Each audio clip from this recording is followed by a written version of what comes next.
Alright mga ka-tracker, magkano ba ang ganitong unit? So ipapakita ko sa inyo itong unit, tapos mamaya bago matapos itong video na to, sasabihin ko kung magkano na ang ganitong unit. Ito po ay Japan Surplus fully reconditioned Isuzu Elf NKR 6-wheeler 4x2 10 feet drop side body. Ikutan po muna natin. Ito ay may plaka na nakarehistro.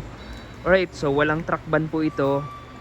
Dahil ang gross weight capacity lang nito ay 4,200, net capacity naman na 2,100, 3 passenger kasama na yung driver. At fully repaint po itong unit na to. So naka-indicate na rin po ito sa rehistro ng unit. So yan po, complete standard electrical lights and accessories po yan. Ayan, kung makikita nyo, diba? Urethane paint yung ginamit, medyo maalikabok lang dahil hindi pa naman nalilinisan to, pero tapos na tong unit, kulang na lang sa detailing. So ayan po yung itsura nya. Ayan, bago na yung mga side mirrors, and then may emblem, bago na rin yung wiper blades, tapos windshield natin original, lilinisan na lang, and then yung mga ilaw kompleto po. Ayan po yung gross weight capacity nya. Dito tayo sa loob. So yung loob nito, naka-upholstery yung mga upuan, naka-floor matting na rin. Ayan, may libreng jack and tie wrench. Tapos itong unit na to ay naka-bubble top. Ayan, tawag po dito high cab. So meron siyang bukasan dun sa ceiling nya. Ayan, and then yung air condition nito, pwede nating ipalagyan, pwedeng wala, so nasa inyo na yan. Pero yung dashboard po natin brand new.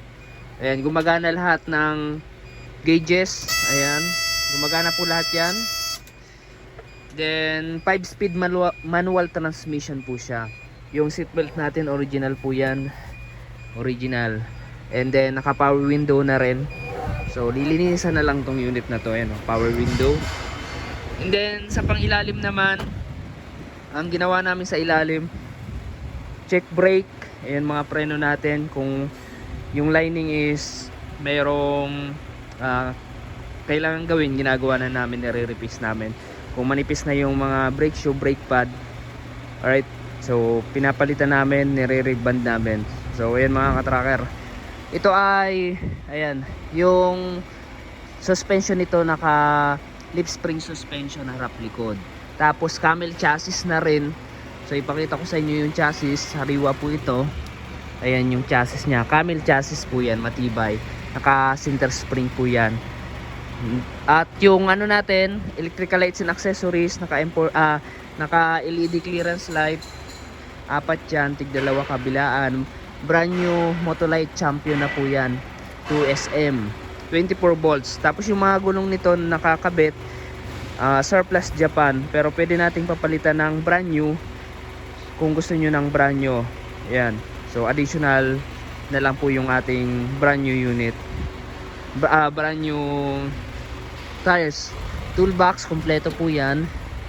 And then sa ano natin, body natin, pagdating sa body mga ka-tracker, ayan, 10 feet Japan Surplus Recon body, naka steel flooring na. Tapos ito, tinapalan na namin ng GI yung kanyang sidings kasi karamihan nito kahoy dito sa loob. So ayan na po yung itsura nya. Tapos nilagyan na namin ng steel na grill yung kanyang tail light, medyo malikabok nga lang. So yan mga ka-tracker, pagdating sa transmission differential, chinek po namin yung langis nyan. And then sa makina naman, change oil tune up, kasama na po yan pag recondition. So dito mga ka-tracker, ang unit namin ay may warranty, 2 months warranty sa small unit. So ang makina pala nito ay 4HF1 manual engine. Ayan, manual po yan. So kung magka problema yung unit, ayan, pwede nyo ibalik or pwede na namin paservisan. So yan mga ka-tracker, maganda yung andar. So ano pa dito naman sa pagbili, Ang mga unit po na available namin is as is condition, saka lang namin nare-recon kapag napili nyo na, depende sa gusto nyong pagkakagawa o specs kung anong gusto nyong body. Kasi minsan mga katracker, pag gawa kami ng recon tapos nagustuhan yung unit pero yung body ayaw nila, gusto nilang papalitan ng ibang body type, so doble trabaho. Kaya dito naman as is muna tapos ire-recon. So 3 weeks to 1 month yung pag-recondition. Solid naman kasi maganda yung pagkakagawa. Tapos ayan, pwede nyo bisitahin kapag ginagawa. And then sa pagbili naman, meron kaming cash, straight cash and financing. Pag financing, meron po kaming accredited financing company na pwede nyo pag-applyan. Kindly submit na lang yung requirements na 3 latest bank statement, business permit DTI, tapos true valid IDs, and then application form. So yung ano niyan mga katracker, aprobahan yan depende sa status ng inyong requirements. So mga katracker, dito lang yan sa Calipil Marketing Corporation, Barangay Mambugdas, Bacoor, Cavite. So maganda po yung andar niyan, pwede nang ibiyahe. Sa pag-transfer naman ng ownership ng papel, so kapag na-fully paid nyo na, saka namin i-transfer. So pag cash, halimbawa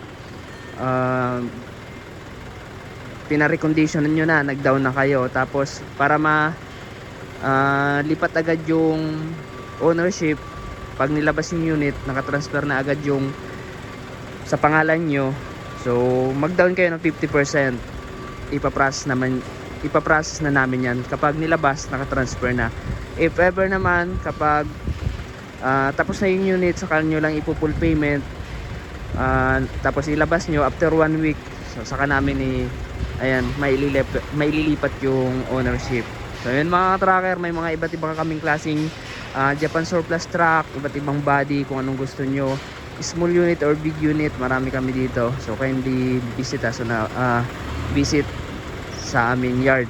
So ang ganitong unit mga katracker, nagre-range na to ng 750 to 800. Ayan, ang ganitong unit. So depende sa actual unit na mapipili nyo. Pwedeng bumaba sa 750, pwede naman tumaas sa 750. So depende sa specs, sa specification ng unit. Iba't ibang model, iba't ibang presyo mga tracker, saka sa grade. So yun mga tracker, sana nagustuhan nyo itong video na to. Kung hindi pa kayo nakaka-follow sa aking FB page, Takaromoto PH, mag-follow na. Sa TikTok account natin, follow nyo rin. And then sa YouTube, ayan, kindly subscribe us. Maraming salamat. At dito ko na matatapusin itong video na to. Sana ay may natutunan kayo at may nalaman sa ating Japan surplus truck. So itong unit na to ay CBU unit mga katracker, completely build up na dumating dito sa Pilipinas. Hindi po ito CKD. So yun lamang at maraming salamat. God bless. Bye bye.